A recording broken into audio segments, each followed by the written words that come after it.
자, 우리 친구들 이제 디모데전서 6장부터 읽을 건데요. 신약성경 341페이지에 있어요.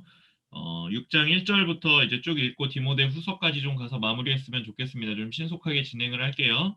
제가 1절과 2절 먼저 읽을게요. 무릇 멍에 아래에 있는 종들은 자기 상전들을 범사에 마땅히 공경할 자로 알지니 이는 하나님의 이름과 교훈으로 비방을 받지 않게 하려 함이라. 믿는 상전이 있는 자들은 그 상전을 형제라고 가볍게 여기지 말고 더 잘 섬기게 하라. 이는 유익을 받는 자들이 믿는 자요 사랑을 받는 자임이라. 너는 이것들을 가르치고 권하라.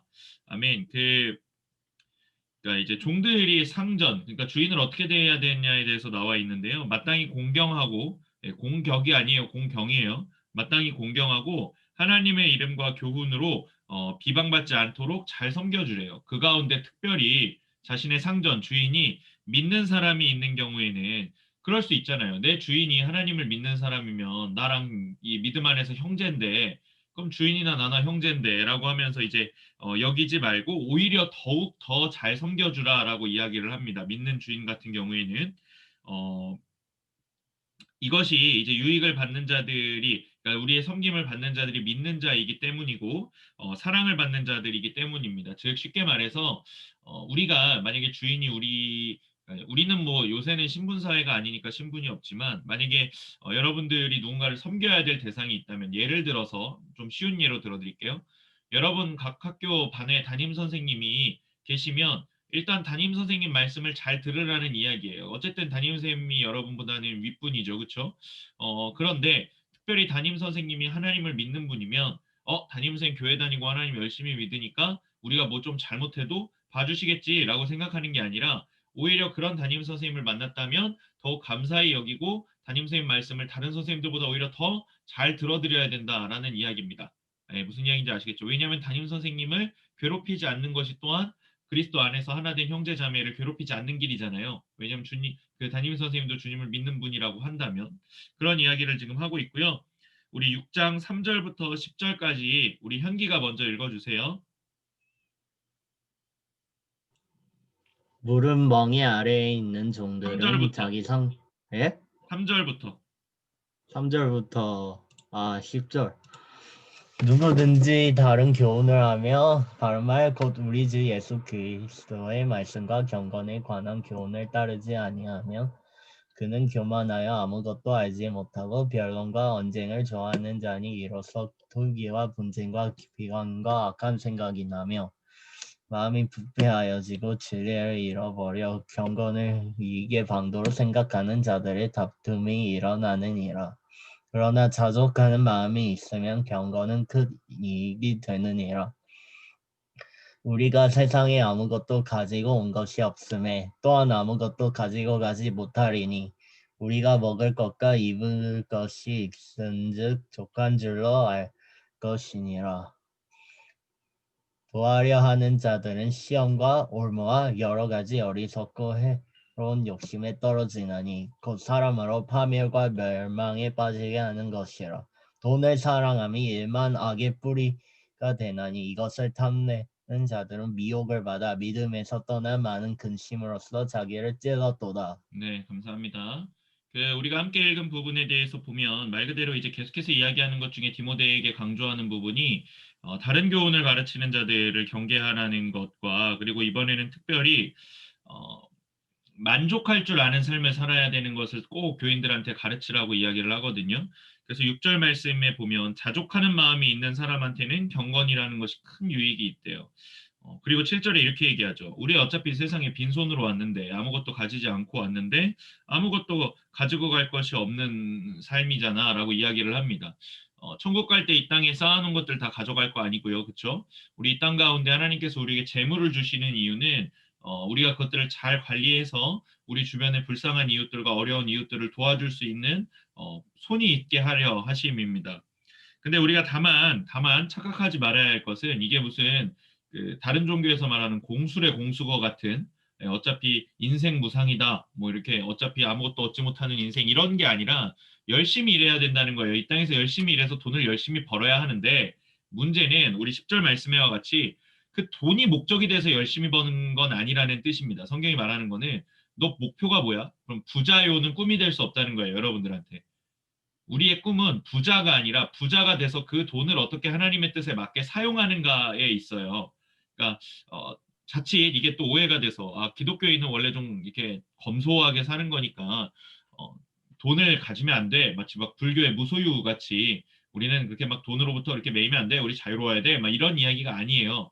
돈이 일만하게 뿌리가 아니라 돈을 사랑하는 마음이 일만하게 뿌립니다.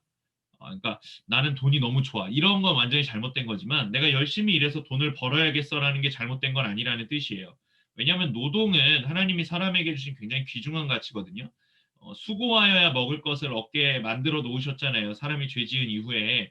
그러니까 하나님께서는 그것을 통해서 사람들이 노동의 가치를 깨닫고 그것을 잘 수행해내기를 원하시는데 많은 사람들이 마치 인생의 목표가 돈인 것처럼 그리고 돈을 나에게 유익하고 나에게 즐겁게 쓰는 것이 내 삶의 유일한 낙인 것처럼 살아가는 사람들이 너무 많잖아요. 우리 주변에도 그렇고 그것을 성경은 잘못됐다라고 이야기하는 겁니다. 아시겠죠? 자, 우리 11절부터 11절부터 19절까지 우리 이현이가 읽어주세요. 오직 너 하나님의 사람아 이것들을 피하고 의와 경건과 믿음과 사랑과 인내와 온유를 주체며 믿음의 선한 싸움을 싸우라. 영생을 취하라. 이를 위하여 내가 부르심을 입었고 많은 증인 앞에서 선한 증거를 증거하였도다. 만물을 살게 하신 하나님 앞과 본디의 빌라도를 향하여 선한 증거로 증거하신 그리스도 예수 앞에서 내가 너를 명하노니 우리 주 예수 그리스도 나타내실 때까지 점도 없고 책망받을 것도 없이 이 명령을 지키라. 기약이 이르면 하나님이 그 나타나심을 보이시리니 하나님은 복되시고 홀로 한 분이신 능하신 자이며 만왕의 왕이시며 만주의 주시요 오직 그에게만 죽지 아니함이 있고 가까이 가지 못할 빛에 거하시고 아무 사람도 보지 못하였고 또 볼 수 없는 자신이 그에게 존귀와 영원한 능력을 돌릴지어다. 아멘.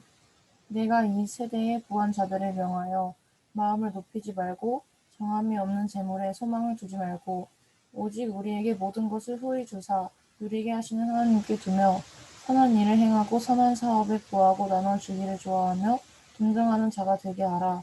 이것이 정례의 자기를 위하여 좋은 터를 쌓아 참된 생명을 취하는 것이니라. 아멘. 네.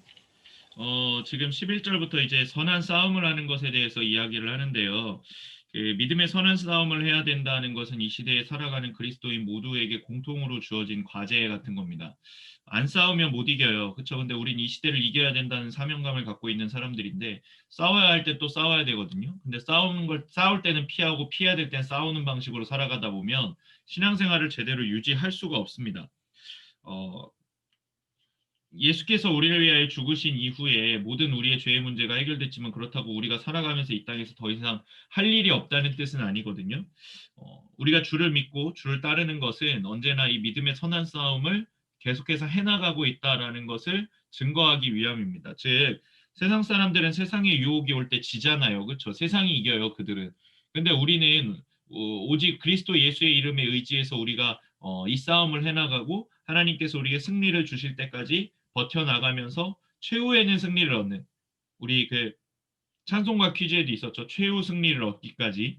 예, 그 최후의 승리를 얻기까지 우리는 이 길을 포기하지 않는 주의 거룩한 백성들이라는 거 꼭 기억하시고 우리가 믿는 그 하나님은 유일하신 주권자이시고 만왕의 왕이십니다. 오직 이 땅 가운데 유일하게 주권을 갖고 계시는 분, 이 땅을 운영하시는 분 오직 하나님 한 분뿐이시니 여러분 그 하나님을 믿는 자들답게 항상 담대하시고 특별히 16절에 나와 있는 권능이라는 영원한 권능을 돌린다라고 하나님께 영원한 권능을 돌린다고 나와 있는데 이 권능은 치리권, 즉 다스림에 대한 권능이거든요. 그러니까 하나님께서 우리를 다스리고 계심을 꼭 기억하셔서 하나님께서 우리를 다스린다라는 말의 뜻은 하나님께서 지금 이 순간에도 우리가 무엇을 하고 있는지 보고 계시다는 거잖아요. 그러니까 여러분들 언제 어디서나 하나님의 임재하심을 느끼고 하나님과 동행함을 느끼며 살아가야 될 줄 믿습니다. 예. 그리고 여전히 다시 한 번 더 이야기하고 있죠. 돈을 어떻게 사용해야 되냐라는 이 질문에 선한 것에 많이 사용하고 선한 사업을 많이 하는 것이 참된 생명의 길로 나아가는 거라고 이야기하고 있습니다. 20절, 21절 제가 빨리 읽을게요. 디모데야 망령되고 헛된 말로 거짓된 지식의 반론을 피함으로 내게 부탁한 것을 지키라. 이것을 따르는 사람들이 있어 믿음에서 벗어났느니라. 은혜가 너희와 함께 있을지어다. 아멘. 디모데에게 마지막으로 부탁하는 면이죠. 디모데전서에서 망령되고 헛된 말 그리고 거짓된 지식의 반론이랑 싸워서 이겨라가 아니라 피해라라고 이야기를 해요. 어, 교회는 전쟁터가 아니에요. 교회는 막 믿지 않는 사람들이랑 멱살잡이하고 막 네가 맞네 내가 맞네 하고 싸울 필요가 전혀 없습니다. 다만 그런 사람들 같은 경우에는 이미 이 길을 떠났다면 우리가 그들에게 권할 수는 있지만 우리의 힘과 지혜, 뭐 우리가 많이 성경을 아니까 그들에게 성경으로 찍어 눌러서 돌이켜보자. 이런 식의 방식은 통하지 않는다는 겁니다. 그러니까 우리가 다른 이들을 대할 때에 복음을 전하고 아직 들을 귀가 없는 자들에게 너무 이렇게 막 압박을 준다거나 이런 식의 전도 방법은 옳지 않고 기다려주는 것도 때로는 우리에게 반드시 필요한 부분인 줄 믿습니다. 자, 이제 우리 디모데 후서로 넘어갈 텐데요. 디모데 후서 말씀은 계속해서 바울이 디모데에게 보내고 있는 목회와 관련된 서신 내용입니다. 제가 1절과 2절 읽을게요. 하나님의 뜻으로 말미암아 그리스도 예수 안에 있는 생명의 약속대로 그리스도 예수의 사도된 바울은 사랑하는 아들 디모데에게 편지하노니 하나님 아버지와 그리스도 예수 우리 주께로부터 은혜와 긍휼과 평강이 내게 있을지어다. 아멘. 네, 인사하고 있습니다. 디모데야, 너에게 은혜와 평강과 긍휼이 하나님께서 가득 채워주시는 그것들이 있기를 원합니다. 라고 이야기하고 있고요. 본격적인 구절은 이제 3절부터인데요. 좀 잘라야겠네요. 3절부터 11절까지 우리 승기가 읽어주세요. 디모데 후서 1장 3절부터 11절까지. 내가 밤낮 간구하는 가운데 쉬지 않고 너를 생각하여 청결한 양심으로 조상적부터 섬겨오는 하나님께 감사하고 내 눈물을 생각하여 너 보기를 원하면 내 기쁨이 가득하게 하려 함이니 이는 내 속에 거짓이 없는 믿음이 있음을 생각함이라. 이 믿음은 먼저 내 외모주 로이스와 내 어머니 유닉의 속에 있더니 내 속에도 있는 줄을 확신하노라. 그러므로 내가 나의 안수함으로 내 속에 있는 하나님의 은사를 다시 부릴 듯 하게 하기 위하여 너로 행하게 하노니 하나님이 우리에게 주신 것은 두려워하는 마음이 아니오 오직 능력과 사랑과 절제하는 마음이니 그러므로 너는 내가 우리 주를 증언한 것도 주를 위하여 갇힌 자 된 나를 부끄러워하지 말고 오직 하나님의 능력을 따라 복음과 함께 고난을 받으라. 하나님이 우리를 구원하사 거룩하신 소명으로 부르심은 우리의 행위대로 하심이 아니요 오직 자기의 뜻과 영원 전부터 그리스도 예수 안에서 우리에게 주신 은혜대로 하심이라. 이제는 우리 구주 그리스도 예수의 나타나심으로 말미암아 나타났으니 그는 사망을 패하시고 복음으로써 생명과 썩지 아니할 것을 드러내신지라. 내가 이 복음을 위하여 선포자와 사도와 교사로 세우심을 입었노라. 네, 감사합니다. 아주 잘 읽어줬어요. 이 구절의 핵심 두 가지로 나눠보면 첫 번째, 이 바울의 디모데를 생각하는 아주 이 지극한 마음, 그 가운데에서 이 디모데가 지금 보기에 이 성경에 기록된 바에 의하면 3대째 신앙 생활을 하고 있는, 근데 친가 쪽 3대째는 잘 모르겠어요. 왜냐하면 지금 외가 쪽 3대째 신앙 생활을 이야기하고 있는데, 특별히 그의 외조모, 그러니까 외할머니죠. 외할머니인 이 로이스라고 하는 사람과 그의 어머니 유니게라고 하는 사람이 그에게 신앙의 훈련을 아주 잘 시킨 줄 우리가 이 글을 통해 확인을 할 수 있습니다. 이처럼 자녀에 대한 신앙의 교육을 아주 잘 시켜서 디모데 같이 훌륭한 일꾼을 만드는 것도 이 부모로서의 사명이고 책임이고 임무라고 할 수 있습니다. 그리고 또 한 가지 이야기하고 있는 것은 8절 말씀에 나와 있는 것처럼 복음과 함께 고난을 받을 것에 대해서 이야기를 합니다. 그 신앙생활을 하다 보면 좋은 일이 많이 생겨요. 여러분들은 뭐 어떤 일들을 겪어봤는지 모르겠지만 뭐 여러 가지 기쁜 일들이 있습니다. 세상 사람들에겐 아무 의미 없어 보이는 일도 우리 그리스도인들한테는 막 너무 기쁜 일들이 있죠. 그렇죠? 우리는 또 다른 이들을 돕고 다른 이의 기쁨에 함께 기뻐할 수 있고 다른 이의 슬픔에 또 함께 슬퍼할 수 있으니까 얼마나 이 공동체 안에서의 공감이 이루어지고 얼마나 기쁘겠어요. 근데 기쁨 못지않게 찾아오는 것이 이 복음을 믿다 보면 하나님 말씀을 믿다 보면 고난도 찾아오게 되어 있습니다. 뭐 예를 들어서 저 같은 경우에는 저희 이제 친가 식구들이 신앙이 없었던 분들이기 때문에 저희 가문에서 유일하게 신앙이 있었던 분이라고는 이제 큰 며느리 되는 저희 어머니밖에 없었는데 그 제사를 지내는 집에서 큰 며느리가 제사를 안 지내겠다고 했을 때에 겪으셨던 고난은 이루 말할 수 없는 겁니다.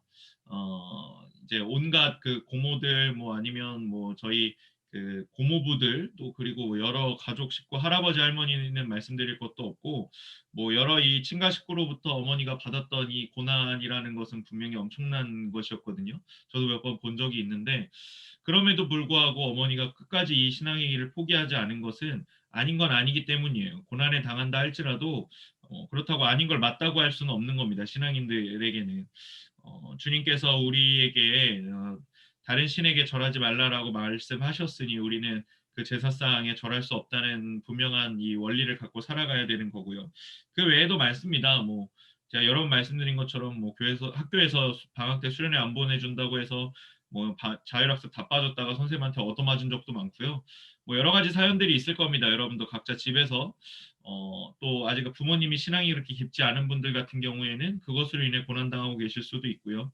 뭐 여러 가지 일들이 있을 텐데 고난이 찾아올 때 여러분 낙심하고 슬퍼하지 마시고 내가 지금 신앙으로 인하여 고난을 받고 있다는 것 그만큼 내가 지금 하나님 말씀을 잘 따라가고 있다는 반증이기도 하니까요. 여러분들 어떤 고난이 찾아온다 할지라도 낙심하지 마시고 주님 말씀 더욱더 의지하며 승리하는 여러분 되시기를 바랍니다. 이어지는 12절부터 18절까지 우리 유겸이가 읽어주세요. 12절이요? 네, 18절까지. 이로 말미암아 내가 또 이 고난을 받되 부끄러워하지 아니하면 내가 믿는 죄를 내가 알고 또한 내가 의탁한 것을 그날까지 그가 능히 지키실 줄을 확신합니다. 너는 그리스도 예수 안에 있는 믿음과 사랑으로서 내게 들은 바른 말을 본받아 지키고 우리 안에 거하시는 성령으로 말미암아 내게 부탁하신 아름다운 것을 지키라. 아시아에 있는 모든 사람이 나를 버린 이 일을 내가 아나니 그 중에는 부겔로와 허몬에게도 있느니라. 원하건대 예수께서 오네시포로의 집에 긍휼을 베푸시옵소서. 그가 나를 자주 격려해주고 내가 사세에 매인 것을 부끄러워하지 아니하고 로마에 있을 때 나를 부지런히 찾아와 만났음이라. 원하건대 주께서 그로 하여금 그날에 주의 긍휼을 잊게 하여 주옵소서. 또 그가 예배소에서 많이 봉사한 것을 내가 잘 아느니라. 아멘. 감사해요. 바울이 누구보다 사실 고난을 많이 당한 사람이잖아요. 예수 믿는 걸로 인해서 이전에는 예수 믿는 걸로 인해서 고난을 주던 사람이었는데 그 이후에는 예수 믿는 걸로 인해서 가장 고난받은 사람이 바로 이 사도 바울인데 사도 바울이 고난을 받다 보니까 자기 주변에 있는 사람이 두 무리로 갈렸어요. 끝까지 사도 바울을 지지해주면서 같이 신앙생활을 동역했던 사람들이 있고 또 반대로 사도 바울이 고난받는 모습을 보면서 에이 뭐야 하나님 없어 라고 생각해서 떠나려고 했던 무리들이 있었어요. 그 중에 떠나려고 했던 무리 중에 대표적인 사람이 부겔로라고 하는 사람이랑 허모게네라고 하는 사람이 있었고 반대로 끝까지 바울을 지지해주고 그가 어려움에 처해 있을 때에도 도우기에 망설임이 없었던 대표적인 사람이 오네시보로라고 하는 사람이 있었습니다. 이처럼 신앙의 위기가 찾아왔을 때에 여러분 세상 것으로 인해 맺어진 인연들 잘 되길 바라는 마음만 갖고 묶였던 인연들은요 다 떠나게 돼 있습니다. 제가 아는 어떤 청년이 굉장히 좀 부자였는데 하던 사업이 좀 잘 안 돼서 완전히 엎어졌어요. 근데 그러고 나서 저랑 이야기를 하다가 그런 이야기를 하더라고요.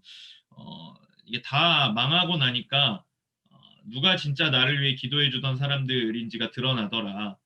내가 돈이 있을 때 나에게 친하게 지내던 사람들이 지금 오히려 나를 세우고 있는 모습을 보면서 자기는 좀 충격을 받았다라고 이야기를 하더라고요. 우리 삶도 마찬가지일 거예요. 여러분, 진짜 중요한 순간에 우리의 믿음이 드러나는 것처럼 진짜 중요한 순간에 우리가 그 사람과의 어떤 관계를 유지했는가도 드러날 겁니다. 그러니 여러분들은 더욱더 하나님만 의지하시고 또 하나님 안에서 하나로 묶어준 우리 공동체를 어떤 우리의 유익이나 아니면 어떤 우리의 자랑을 위해서 섬기지 마시고 오직 서로 사랑함으로 또 서로 긍휼히 여김으로 서로 돕고자 하는 마음으로 섬기셨으면 좋겠습니다. 여기서 지금 바울이 마지막에 그 오네시보로라고 하는 사람한테 어마어마하게 이제 축복을 해주고 있죠. 예. 주께서 그로 하여금 주의 긍휼을 입게 하소서라고 성경에 별도로 기록될 정도였습니다. 그가 에베소 교회에서 굉장히 많은 일을 섬긴 사람이었다라고 이야기를 하고 있어요. 자, 이어서 디모데후서 2장 1절부터 13절까지의 말씀을 자, 우리 신은지 읽어주세요.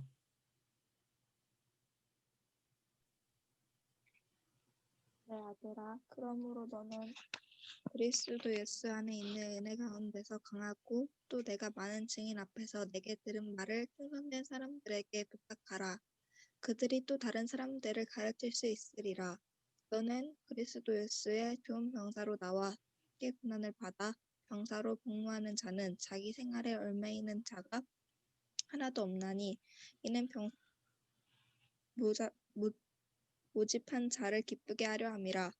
경계하는 자가 법대로 경계하지 아니하면 승리자의 관을 얻지 못할 것이며 수고하는 농부가 곡식을 먼저 받는 것이 마땅하니라. 내가 말하는 것을 생각해 보라. 주께서 군사에 내게 총명을 주시리라. 내가 전한 복음대로 다윗의 씨로 죽은 자 가운데서 다시 살아나신 예수 그리스도를 기억하라. 복음으로 말미암아 내가 죄인과 같이 매이는 데까지 고난을 받았으나 하나님의 말씀은 매이지 아니하니라. 그러므로 내가 택함받은 자들을 위하여 모든 것을 참음은 그들도 그리스도 예수 안에 있는 구원을 영원한 영광과 함께 받게 함이라. 미쁘다 이 말이여 우리와 주가 함께 죽었으면 또한 함께 살 것이요 참으면 또한 함께 왕 노릇을 할 것이요 우리가 주를 부인하면 주도 우리를 부인할 것이라. 우리는 미쁨이 없을지라도 주는 항상 미쁘시니 자기를 부인하실 순 없으시니라. 네, 감사합니다. 그 첫 부분에 나오는 얘기는 이런 거예요. 혼자 하려고 하지 말고 세울 만한 사람들을 같이 세워서 그들과 함께 동역하라고 이야기를 하는데 바울이 디모데에게 그 일을 이야기하는 이유는 이거예요. 아무리 탁월한 능력을 가진 사람이 한 사람 있어도 그 한 사람이 교회의 모든 일을 다 담당하려고 한다면 퍼져나갈 수 있는 복음이 흘러들어갈 수 있는 지역은 엄청 제한적이 될 겁니다. 왜냐하면 혼자 다 하고 있으니까요. 근데 그런 사람이 자기와 이제 자기가 보기에 이제 신앙적으로 세울 만한 능력이 있는 사람들을 한 10명만 세웠다고 생각해 보세요. 복음을 전하는 사람이 1명에서 11명으로 늘어나는 거잖아요. 그때 복음이 퍼져나가는 속도나 위력이 훨씬 더 강력할 겁니다. 어, 그들이 또 그리고 이런 경우도 있죠. 내가 이 사람을 세워야 되는 이유 중에 하나가 뭐냐면 나는 저 사람을 모르지만 이 사람은 저 사람을 아는 경우가 있잖아요. 뭐 예를 들어서 제가 여러분들을 잘 양육해서 학교마다 다 이 선교사적인 마인드로 보내야 되는 이유는 여러분 학교에 누가 다니는지 저는 모르지만 여러분은 알잖아요. 그러니까 그 친구들을 전도함에 있어서는 저보다 여러분들이 훨씬 용이함이 있겠죠. 그러니까 이런 식으로 이 교회가 퍼져나가는 구조를 가지고 있어야 건강한 이 교회라고 할 수 있습니다. 또한 이것은 하루아침에 되는 게 아니고 꽤 긴 시간의 이 훈련이 필요한데 그 훈련을 지금 본문에서는요, 군대의 훈련과 비교하고 있어요. 뭐 여러분들 제가 뭐 어제 요즘 군대가 군대냐, 뭐 당나라 군대다 뭐 이렇게 얘기를 해도 실제로 어떻게 또 당나라 군대겠어요. 예. 자기가 힘들 때 그러니까 모든 남자가 마찬가지인데요. 자기가 갔다 온 군대는 다 힘들어요. 예, 자기가 갔다 온 군대는 다 훈련이 있고 다 노력이 있어야 되는데 그 중에서도 군인의 생활 중에 특별한 게 뭐냐면 자기 생활에 얽매이지 않는다는 겁니다. 예를 들어서 이런 거예요. 뭐 군인이 오늘은 치킨이 먹고 싶네. 그러고선 정문을 통과해서 나가요. 어디가? 그랬더니 치킨 사 먹고 오겠습니다. 이러고선 나가요. 그럼 내보내줘요? 안 내보내줘요. 그쵸? 왜냐하면 그건 자기 생활이지 부대 생활이 아니잖아요. 또는 여자친구를 보러 여자친구 보고 오겠습니다. 이러고 내보내면 그게 무슨 군대겠어요. 그쵸?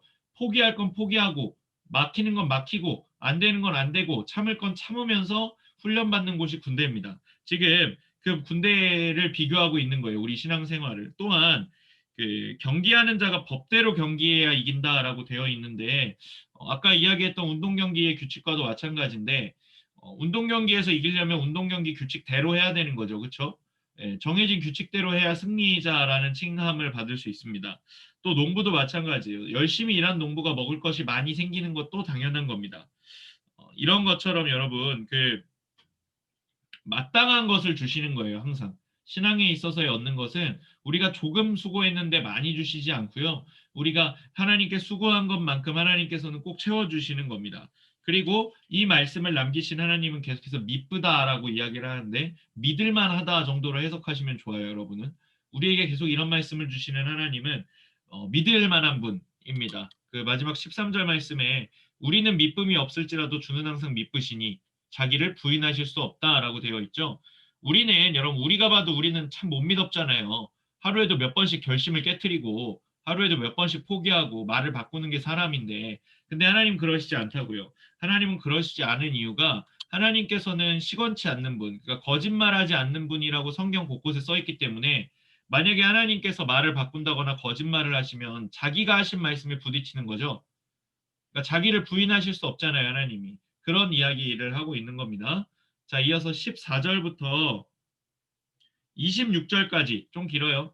14절부터 26절까지 말씀 우리 임승원 펴놨으리라 믿어요. 예, 우리 승원이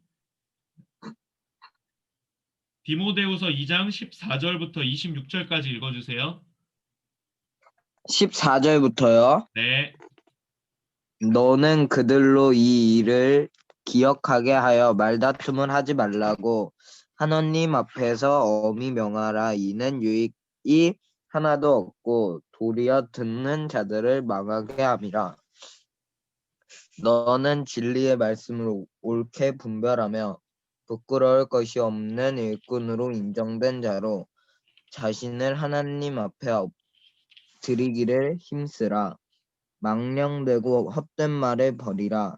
그들은 경건하지 아니함에 점점 나아가나니 그들의 말은 악성 종양이 퍼져나간과 같은데 그 중에 후메네오와 빌레도가 있느니라. 진리에 관하여는 그들이 그릇되었도다. 부활이 이미 지나갔다 하므로 어떤 사람들의 믿음을 무너뜨리니라. 그러나 하나님의 견고한 터는 섰으니 인침이 있어 일렀으되 주께서 자기 백성을 아신다 하며 또 주의 이름을 부르는 자마다 불의에서 떠날지어다 하였으니라. 큰 집에는 금그릇과 은그릇뿐 아니라 나무 그릇과 질그릇도 있어 귀하게 쓰는 것도 있고 천하게 쓰는 것도 있나니 그러므로 누구든지 이런 것에서 자기를 깨끗하게 하면 귀히 쓰는 그릇이 되어 거룩하고 주인의 쓰심에 합당하며 모든 선한 일에 준비함이 되리라. 전도사님 저 어디까지 읽어야 돼요? 26절. 또한 너는 청년의 정욕을 피하고 주를 깨끗한 마음으로 부르는 자들과 함께 의와 믿음과 사랑과 화평을 따르라. 어리석고 무식한 변론을 버리라. 이에서 다툼이 나는 줄 압니다. 주의 종은 마땅히 다투지 아니하고 모든 사람에 대하여 온유하며 가르치기를 잘하며 참으며 거역하는 자는 온유함으로 훈계할지니 혹 하나님이 그들에게 회개함을 주사 진리를 알게 하실까 하며 그들로 깨어 마귀의 올무에서 벗어나 하나님께 사로잡힌 바 되어 그 뜻을 따르게 하실까 함이라. 아멘. 네, 엄청 긴데 잘 읽어줬어요. 고마워요. 이제 거의 이제 끝이 다가오고 있는데 바울이 디모데에게 계속해서 이야기하는 것 중에 이 당시에 여러분 어떤 주장들이 있었냐면 그 사람이 이제 주님 다시 오실 날에 이단 사상이에요. 주님 다시 오실 날에 부활하잖아요. 그렇죠? 근데 육체의 부활은 부인하고 영의 부활만을 주장하는 사람들이 있었어요. 분명히 예수께서는 무덤 속에 잠자던 자들이 일어날 것에 대해서 언급을 하셨는데 그들은 그것은 어떻게 사람이 몸이 죽었는데 몸이 다시 살아나냐라고 이야기하면서 영적으로 그냥 다시 그들이 천국으로 마치 이렇게 유령처럼 이렇게 하늘로 올라가는 게 더 말이 되지 않냐라는 사람들이 있었는데 그 대표적인 사람이 여기 나오는 그 후메네오랑 빌레도라는 사람이 아니었을까라고 추정을 합니다. 그래서 바울이 얘기하는 거예요. 그 사람들은 사람들의 부활에 대한 온전한 신앙을 무너뜨리는 무리다. 아주 악한 사람들이다라고 이야기하면서 이렇게 이야기를 합니다. 그들이 불의하니 너희는 불의한 것, 옳지 않은 것에서 떠나라. 권해라가 아니에요. 떠나라예요. 예, 옳지 않은 무리들의 거기 들어가가지고 막 마치 예를 들어서 막 무슨 사이비 이단 종교에 잠입해가지고 거기 내부를 흔들어서 우리가 거기에서 막 복음을 전해갖고 그들을 변화시켜라 이런 얘기가 아니라 악한 것들을 가르치는 무리와 상종하지 말라는 겁니다. 쉽게 이야기하면. 그뿐만 아니라 또 우리에게 아주 중요한 이야기가 나오는데 20절 말씀에 그릇들의 용도에 대해 나오죠. 금그릇이 있고 은그릇이 있고 나무그릇도 있고 질그릇도 있다. 이 이야기는 무슨 뜻이냐면요, 여러분. 그 각자 용도가 다르다는 거잖아요. 그릇마다. 예를 들어서 여러분 그 집에 아주 좋은 접시가 있어요. 뭐 그런 분들 있거든요. 막 가끔 엄청 좋은 접시 모으시는 분들이 계세요. 근데 여러분 그 귀한 접시를 언제 쓸까요? 평상시에 막 뭐 김치 담을 때는 안 쓰겠죠, 그렇죠? 언제 쓸까요? 아주 귀한 손님이 오셨을 때 그럴 때 내놓는 그 대접용 그릇들이 있어요. 손님 대접용 그릇들이 있는데 근데 그런 경우가 아닌 그 일반적인 경우에 우리가 뭐 밥 먹을 때나 이럴 때는 그 당시 사람들은 당연히 나무로 된 그릇이나 질그릇, 그러니까 뭐 흙 같은 걸 통해서 구워서 만든 그릇을 썼겠죠. 근데 그렇다고 여러분, 그러면 금그릇이랑 은그릇은 비싸고 좋은 거니까 꼭 필요한 거고, 나무 그릇이나 질그릇은 있어도 되고 없어도 되는 게 아니잖아요. 네 종류의 그릇 다 필요한 겁니다. 가끔 우리가 신앙생활을 하다 보면 유난히 좀 하나님한테 많이 쓰임 받는 사람들이 있어요. 특히 이제 뭐 예를 들면 이런 겁니다. 신학생들 사이에서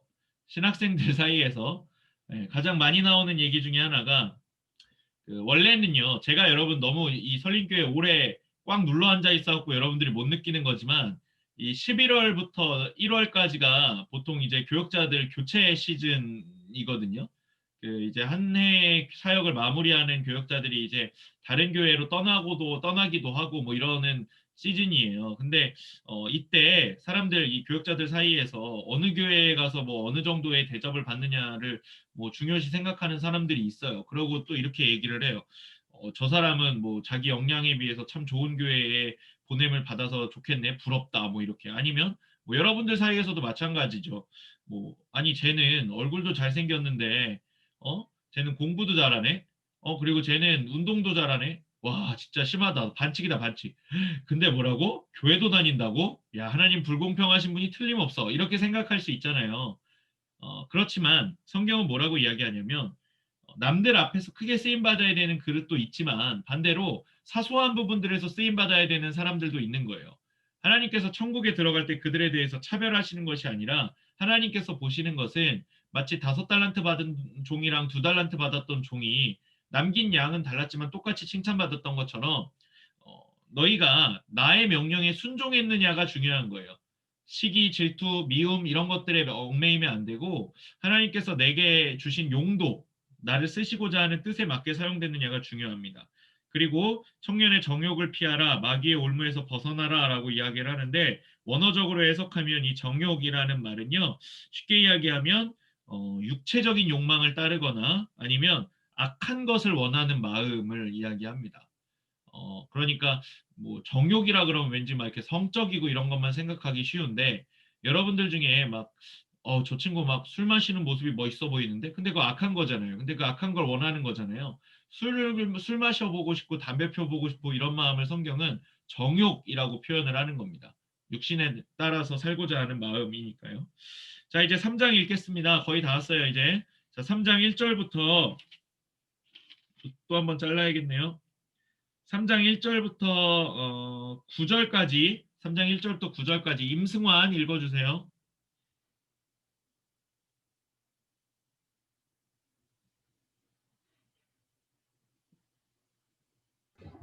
네. 네. 1절부터 9절. 9절이요. 너는 이것을 알라, 말세에 고통하는 때가 이르러 사람들이 자기를 사랑하며 돈을 사랑하며 자랑하며 교만하며 비방하며 부모를 거역하며 감사하지 아니하며 거룩하지 아니하며 무정하며 원통함을 풀지 아니하며 모함하며 절제하지 못하며 사나우며 선한 것을 좋아하지 아니하며 배신하며 조급하며 자만하며 쾌락을 사랑하기를 하나님 사랑하는 것보다 더하며 경건의 모양은 있으나 경건의 능력은 부인하니 이 같은 자들에게서 내가 돌아서라. 그들 중에 남의 집에 가만히 들어가 어리석은 여자를 유인하는 자들이 있으니 그 여자는 죄를 중히 지고 여러 가지 욕심에 끌린 바 되어 항상 배우나 끝내 진리의 지식에 이를 수 없느니라. 얀네와 얀브레가 모세를 대적한 것 같이 그들도 진리를 대적하니 이 사람들은 그 마음이 부패한 자요 믿음에 관하여는 버림받는 자들이라. 그러나 그들이 더 나아가지 못할 것은 저 두 사람이 된 것과 같이 그들의 어리석음이 드러날 것임이라. 네, 잘 읽었어요. 아유, 감사합니다. 여러분, 지금 바울이 뭐에 대해 이야기하냐면 말세에 대해 이야기하거든요. 그러니까 세상 끝날에 대해서 이야기하는데, 물론 제가 막 여러분들한테 세상 끝날이 몇 월 며칠 몇 시 몇 분입니다라고 이야기하면 그건 사이비 이단이에요. 근데 성경이 기록된 바에 의하면 말세의 징조들이 있습니다. 근데 그 징조들을 한번 잘 보시고 요즘의 때와 한번 비교해 보세요. 한번 요즘 사람들과 한번 비교해 보십시오. 자, 첫 번째, 자기를 사랑하는 시대. 남보다 자기를 사랑해서 자기중심적인 시대. 두 번째, 돈을 사랑하는 시대. 세 번째, 자랑하는 시대. 그다음 교만한 시대. 또 서로 비방하고 비난하는 시대. 부모님 말씀에 순종하지 않는 시대. 감사함이 없는 시대. 거룩하지 않은 시대. 또 무정하고 원통한 자들을 돕지 않고 모함하기를 좋아하고 절제함이 없고 사납고 선한 것을 따르지 않는 시대. 또 배신, 그리고 조급함, 자만, 쾌락을 사랑하는 시대. 그 모든 것을 하나님 사랑하는 것보다 더한 시대. 그때가 세상의 끝날이 가까움을 알게 된다라고 이야기하는데, 제가 정확하게 몇 월 며칠 몇 시라고 말씀드릴 수는 없지만 여기 써 있는 바에 의하면 지금은 충분히 말세입니다. 그렇죠? 예, 지금 같은 시대를 정확하게 표현하고 있잖아요. 자기중심적이고 다른 이에 대한 배려와 사랑이 없고 물질적이고 굉장히 타락하려고 하는 이런 시대의 모습을 다 나타내고 있어요. 또 5절 말씀에 보면 경건의 모양은 있으나 능력은 부인한다라고 이야기하는데, 이 말은 뭐냐면요. 경건한 척 하려고 하는 액션은 있어요. 뭐 기도를 많이 한다거나 성경을 많이 읽는다거나 뭐 이런 사람들은 있어요. 교회에서 열심히 생활하고. 근데 각자 개인의 삶에서는 그 경건에 대한 능력을 믿어서 사는 사람들답지 않게 살아가고 있다는 거예요. 즉 교회에서 그리고 사회에서 이중생활을 하고 있는 거죠. 교회에서는 막 굉장히 거룩하고 막 신실한 모습인데 막상 뭐 사회까지 안 가더라도 가정만 돌아가도 굉장히 폭력적으로 변한다거나 아니면 뭐 사생활이 굉장히 음란하다거나 이런 분들에 대해 이야기하고 있는 겁니다. 그리고 이제 얀네와 얀브레라고 하는 사람이 나오는데, 이 사람들은 모세의 대적자들이었는데요. 백성들을 꼬셔서 모세를 대적해서 자기들이 주도권을 잡아보려고 했던 사람들로 추정됩니다. 근데 그들은 결국 실패했고 하나님께서 그들을 패하게 하셨어요. 자, 이어지는 10절부터 17절까지, 10절부터 17절까지 우리 스라가 읽어주세요.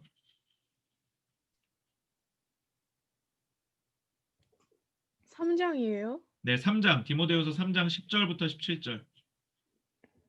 그러므로 내가 택함 받은 자들을 위하여 모든 것을 참음은 그들도 그리스도 예수 안 디모데후서 네. 3장. 나의 교훈과 행실과 의향과 믿음과 오래 참음과 사랑과 인내와 박해를 받음과 고난과 또한 안디옥과 이고니온과 루스드라에서 당한 일과 어떠한 박해를 받은 것을 내가 과연 보고 알았거니와 주께서 이 모든 것 가운데에서 나를 건지셨느니라. 무릇 그리스도 예수 안에서 경건하게 살고자 하는 자는 박해를 받으리라. 악한 사람들과 속이는 자들은 더욱 악하여져서 속이기도 하고 속기도 하나니, 그러나 너는 배우고 확신한 일에 거하라. 너는 내가 누구에게서 배운 것을 알며 또 어려서부터 성경을 알았나니 성경은 능히 너로 하여금 그리스도 예수 안에 있는 믿음으로 말미암아 구원에 이르는 지혜가 있게 하느니라. 모든 성경은 하나님의 감동으로 된 것으로 교훈과 책망과 바르게 함과 의로 교육하기에 유익하니, 이는 하나님의 사람으로 온전하게 하며 모든 선한 일을 행할 능력을 갖추게 하려 함이라. 네, 감사합니다. 잘 읽었어요. 예, 말세가 다가올수록 우리 그리스도인들이 받게 되는 핍박의 정도가 점점 심해지는데, 근데 요거를 막 그냥 교회가 핍박받으면 무조건 말세다 이렇게 해석하면 안 돼요. 뭐 예를 들어서 최근에 뭐 방역 수칙 어겼던 교회들 때문에 교회들이 비난받는 것까지도 막 이거는 말세니까 교회가 비난받는 거야 이런 식으로 해석할 수는 없습니다. 그럼 교회들이 진짜로 잘못한 거니까요. 근데 까닭 없는 이유들로 교회에 대해 비난하거나 근거 없이 교회를 비판하는 시대가 다가올수록 우리는 더 경계해야 됩니다. 속이는 자들도 나타날 거고요. 우리에게 거짓말하는 자들도 나타날 거고 우리를 유혹하는 자들도 나타날 거예요. 근데 계속해서 얘기했지만 여러분, 속지도 않고 유혹도 안 당하고 우리가 잘 지혜롭게 생활하기 위해서는 일단 배워야 돼요. 제대로 된 정답을 알면 오답들이 아무리 보기로 주어진다고 해도 헷갈리지 않습니다. 그렇죠?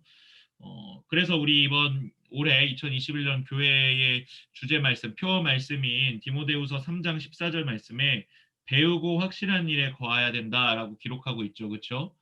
배우다 보면 그 마음 가운데 확신이 생기고 그 확신한 일 가운데 살아간다라는 겁니다. 그리고 16절 말씀부터는 우리 저희뿐만 아니라 대부분 우리나라의 청소년부 중고등부 교회에서 제일 많이 설교 본문으로 인용하는 구절 중에 하나가 아닐까 생각하는 건데, 모든 성경은 하나님의 감동으로 된 것으로 교훈과 책망과 바르게 함과 의로 교육하기에 유익하니, 즉 성경책은 엄청나게 유익하다라는 이야기를 하고 있는 거예요. 교훈도 되고 사람을 잘못도 알게 해주고 바르게도 만들고 의롭게 교육도 할 수 있다. 그래서 이걸 다 배우면 어떻게 된대요? 완성되게 배우면 온전한 하나님의 사람이 된대요. 그리고 그 온전한 하나님의 사람의 특징이 뭐냐? 모든 선한 일을 행할 수 있게 된다. 선한 대로 살게 된다라고 이야기를 하고 있어요. 우리가 왜 이렇게 성경을 읽어야 되냐면, 여러분, 우리가 지금 3일째 성경책을 읽고 배우고 있는데, 물론 여러분들이 모든 것을 다 기억하고 있다라고는 생각하지 않습니다. 저도 까먹어요. 저도 맨날 가르치면서도 맨날 까먹는데, 그럼에도 불구하고 여러분, 이런 우리의 마음 가운데 하나님의 말씀이 계속해서 심겨지면 우리의 삶의 결정적인 선택의 순간이 왔을 때 정말 중요한 순간에 이 하나님의 말씀들이 떠오르거나 작동합니다. 또는 정확한 구절의 내용까지는 기억을 못하더라도 근데 그때 하나님께서 내게 이렇게 말씀하셨던 걸 내가 기억이 얼핏 나는데 그럼 내가 이렇게 행동하면 안 되지 않을까에 대한 고민을 하게 만들어요. 만약에 배우지 않으면요, 여러분, 못 배웠으니까 그냥 그대로 행동해요. 자기 원하는 대로. 근데 우리가 배우고 익히다 보면 그래, 그래도 하나님께서 이렇게 말씀하셨는데 내가 이렇게 하면 안 되는데 라는 기준들이 높아진다고요. 제가 지난번에 첫 시간에도 말씀드렸는데 신앙생활을 할 때 여러분 이렇게 수준 높은 신앙생활을 좀 하십시오. 매일매일 막 그냥 하루 견디고 하루 살아가는 신앙생활이 아니라 영원한 하나님 나라를 소망하며 살아가는 백성들답게 넓은 시각에서 하나님 나라 영광을 위하여 수고하기를 즐거워하고 그 가운데 어떤 핍박이나 박해가 다가온다 할지라도 두려워하지 않고 승리하는 여러분 되셨으면 좋겠습니다. 4장 1절부터 8절까지 우리 이삭이가 읽어주세요.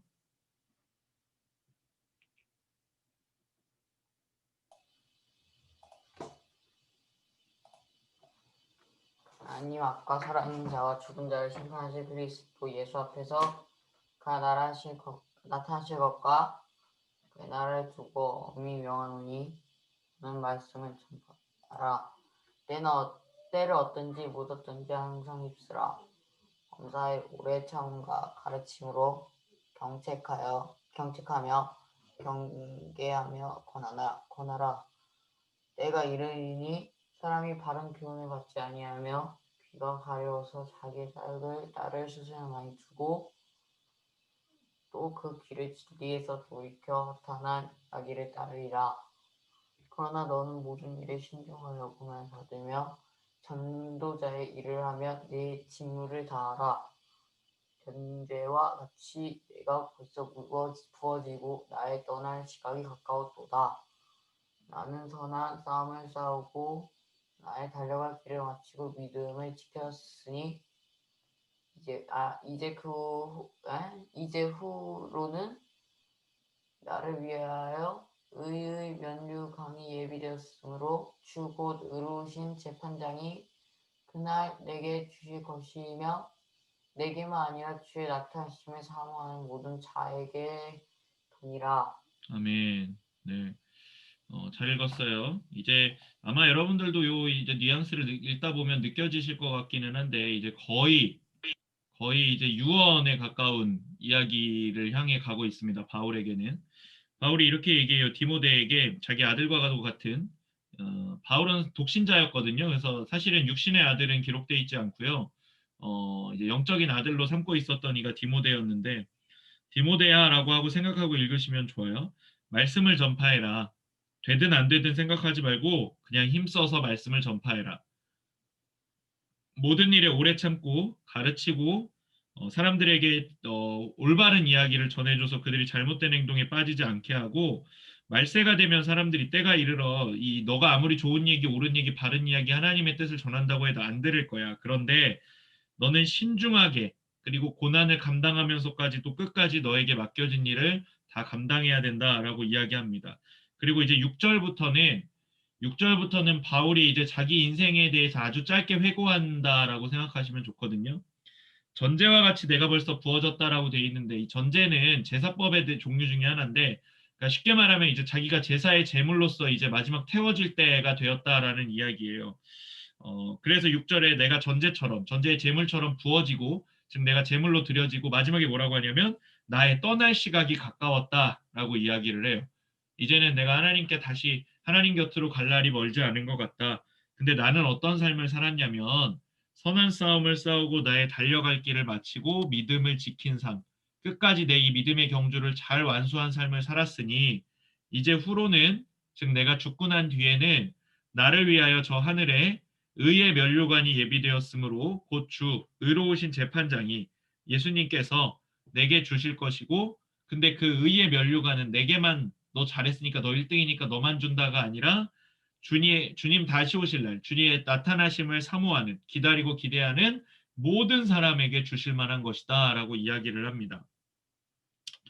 이제 거의 다 왔어요 여러분. 자 9절부터 18절까지 우리 세라쌤 읽어주세요. 세라쌤 안 되나요? 채팅밖에 안 되나요 지금? 돼요. 돼요. 읽어주세요.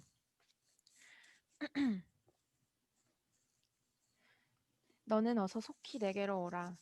데마는 이 세상을 사랑하여 나를 버리고 데살로니가로 갔고 그레스게는 갈라디아로 디도는 달마디아로 갔고 누가만 나와 함께 있느니라. 내가 올 때에 마가를 데리고 오라. 그가 나의 일에 유익하니라. 두기고는 에베소로 보내었노라. 내가 올 때에 내가 드로아 가보의 집에 둔 겉옷을 가지고 오고 또 책은 특별히 가죽 종이에 쓴 것을 가져오라. 구리 세공업자 알렉산더가 내게 해를 많이 입혔음에 주께서 그 행한 대로 그에게 갚으시리니 너도 그를 주의하라. 그가 우리 말을 심히 대적하였느니라. 내가 처음 변명할 때에 나와 함께한 자가 하나도 없고 다 나를 버렸으나 그들에게 허물을 돌리지 않기를 원하노라. 주께서 내 곁에 서서 나에게 힘을 주심은 나로 말미암아 선포된 말씀이 온전히 전파되어 모든 이방인이 듣게 하려 하심이니 내가 사자의 입에서 건짐을 받았느니라. 주께서 나를 모든 악한 일에서 건져내시고 또 그의 천국에 들어가도록 구원하시리니 그에게 영광이 세세 무궁토록 있을지어다. 아멘. 네, 요거는 이제 성경에 기록되어 있기는 하지만 약간 바울이 디모데라고 하는 자신의 그 아들 같은 이에게 보내는 좀 사적인 내용의 글들이라고 표현이 되어 있는데요. 이제 원래 아까 처음에 디모데전서 여러분 기억해 보시면 그 바울이 디모데한테 그렇게 얘기하잖아요. 내가 너한테 가고 싶은데 아마 못 갈 수도 있을 것 같다라고 이야기했었어요. 디모데전서에서는. 근데 디모데 후서에 와서는 9절부터 이렇게 얘기하죠. 네가 나한테 좀 속히 왔으면 좋겠다.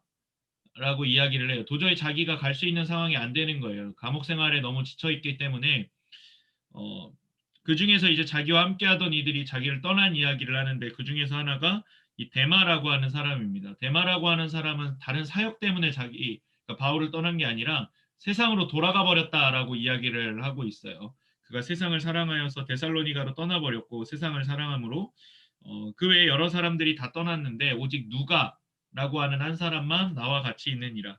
이 누가는요 아마도 사도 바울의 주치의로 활동하지 않았을까라고 생각되는 인물입니다. 의사고요. 바울의 전담 의사 선생님이 아니었을까라고 생각하는 사람인데 그리고 디모데한테 이렇게 얘기하죠. 내가 아까 너한테 오라 그랬는데 올 때 혼자 오지 말고 마가 마가 요한이라고 하는 인물이거든요. 마가복음의 저자입니다. 마가를 좀 데리고 와라라고 이야기를 해요. 근데 여러분 이 마가가요. 사실은 사도행전 말씀을 읽어보면 이 바울이 좀 탐탁치 않아 하던 인물이었거든요. 왜냐하면 그가 그 바울과 바나바와 함께 선교를 갔을 때 못 가겠다고 했어요. 힘들어서인지 모르겠는데 어쨌든 나는 포기 이렇게 했어요. 그래서 바울이 좀 그를 한심하게 봤던 것 같아요. 약간 좀 포기? 선교하는데 포기를 한다고 이러면서 그래서 바울이 사도행전에서 마가를 이렇게 지칭하거든요. 도망자. 좀 심한 표현일 수도 있죠. 근데 그 이후에 마가는 바나바와 함께 다녔는데 바나바는 끝까지 그를 포기하지 않고 계속 선교지에 함께 동행을 했습니다. 그 결과 그의 성장이 아마 주목할 만한 것이 아니었을까 싶어요. 그래서 바울이 이야기하는 거죠. 마가를 데리고 와서 나의 유익한 일에 함께하게 하라라고 이야기를 하는데 특별히 써 있는 게 이제 겉옷을 가져오라고 이야기를 해요. 그렇죠? 겉옷을 가지고 오라고 했던 이야기로 미루어 봐서는 바울이 지금 처해 있는 감옥에서의 환경이 굉장히 추웠던 것이 아닐까라는 생각을 해볼 수 있고요. 또 책은 특별히 가죽 종이에 쓴 것을 가져오라고 이야기하는데 이것은 아마도 구약 성경을 이야기하는 것이 아닌가라고 추정합니다. 사람들이. 즉 이제 살 날이 얼마 남지 않은 사람이 마지막으로 무엇이 필요합니까? 라고 물어봤을 때에 지금 이 추위를 극복할 수 있는 따뜻한 겉옷과 하나님의 말씀이 담겨 있는 성경책이 나에게 좀 필요하다라고 그가 이야기하는 거예요. 그가 얼마나 하나님 말씀을 사랑하는 사람이었는지를 잘 알 수 있는 부분이고, 그러니까 뭐 그런 거 있잖아요. 사람이 죽기 전에 가장 꼭 하고 싶은 마지막 일이 뭐냐라고 물었을 때 바울은 이렇게 대답하는 거예요. 하나님의 말씀을 한 번이라도 더 보고 싶다라고 이야기를 하는 거죠.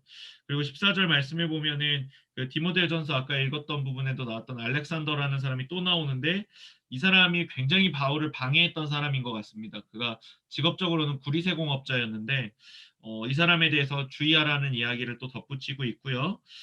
그럼에도 마지막에는 이제 바울이 자기를 방해했던 모든 사람을 용서하고 하나님께서 모든 것을 주관하셔서 그리고 나에게 주신 마지막 은혜에 대해서 그러니까 바울의 생에 하나님께 받은 물론 일생이 은혜였지만 그 마지막으로 받은 은혜 중에 하나에 대해서 뭐라고 이야기하냐면 사자의 입에서 건짐을 받았다라고 이야기를 해요. 지금 17절 말씀 마지막에 보시면 그렇게 써 있죠. 내가 사자의 입에서 건짐을 받았다. 바울이 감옥 생활을 오래 했죠.